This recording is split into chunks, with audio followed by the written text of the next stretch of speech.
Americans will go to the polls this week in a vote to decide control of the Congress. The Republicans hold power in the House of Representatives, while the Democrats, the party of Barack Obama, is the majority in the Senate. The midterm elections, as they're known, are very much seen as a test of the president's agenda, and Obama is battling low opinion polls and a questionable legacy.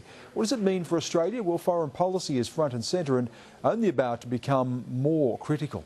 Joining me now is Tom Switzer from the US Studies Centre at the University of Sydney. Nice to have you with us. To the extent that the midterms are seen as a bit of a referendum on the performance of the president, it wouldn't be looking good for the Democrats right now, would it?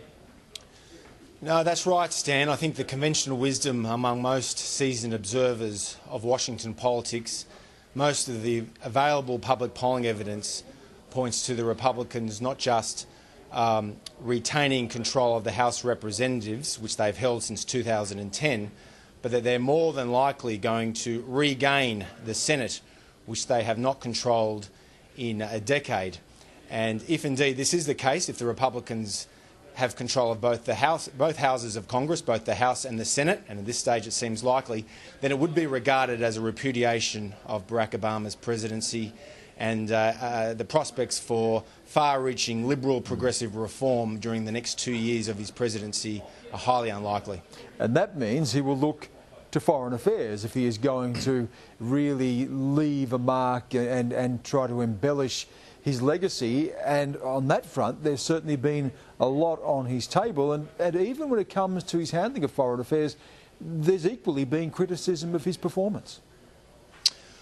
Well, that's true, although I'd say, first of all, I think that one should not be pessimistic. There is a decent chance that he will have a grand bargain with Republicans on deficit and debt reduction.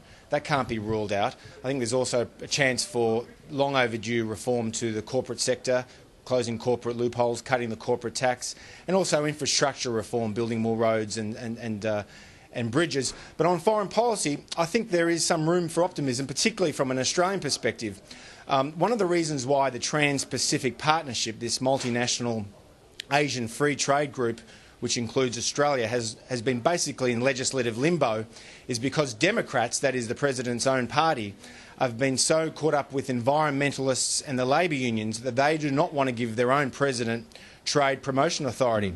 Well, because Republicans are more likely to embrace free trade, they will more than likely give the president trade promotion authority, which means that the president will sign, the Congress will ratify a TPP sometime next year, which means that it's a good news for all of those, including Australia, who support free trade in East Asia. Of course, there are risks with the Trans-Pacific Partnership. One of the risks, of course, is that China is not included, and some foreign policy analysts believe that a TPP could be a sign of containing China.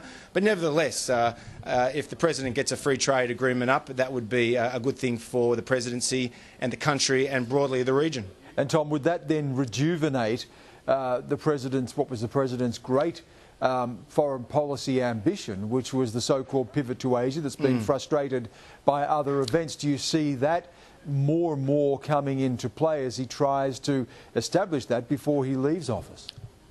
Well, the conventional wisdom is that President Obama has pivoted away from the Asian pivot that he announced in the Australian Parliament in late 2011.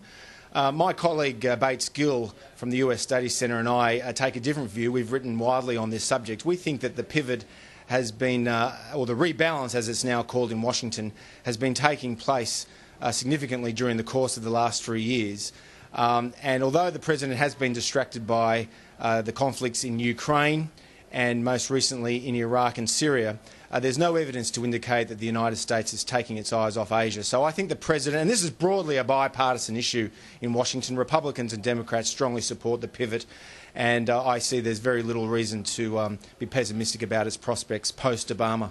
His was a presidency that was very much predicated on removing the United States for conflict, and he said in the past that the US should not necessarily have to be the world's sheriff. But clearly he is now embroiled in Iraq, Syria, Ukraine looming as well with the standoff with Russia. What's your assessment of the strategy so far containing Islamic State and what impact that could have in the future? Well, you're quite right, Stan. For most of his presidency, President Obama has tried to redefine the American role in the world in a way that reflects America's limited resources and the changing circumstances of the post-9/11 era. But the resurgence of these so-called Islamic State terrorists in Iraq has changed priorities in Washington, and that means that the President has committed troops, or at least air power, to Iraq, the third time the United States has done so in the last 3 decades. Opinion varies, but I've been struck that in the United States at least, not so much in Australia, about the extent to which there is serious scepticism being raised by both Democrats and Republicans, Liberals and Conservatives about the war strategy.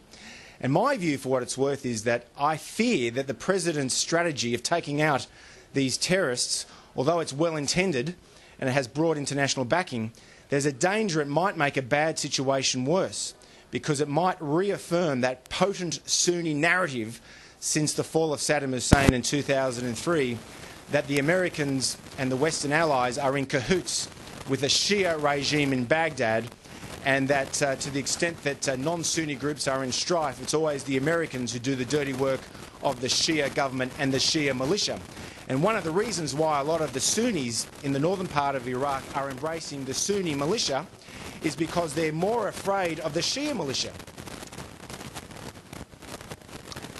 Okay, Tom, clearly we're having a little bit of problems there with your audio right now, but look, I appreciate you joining us as always on the program. Thank you again, Tom. Tom Switzer joining us there from Brisbane.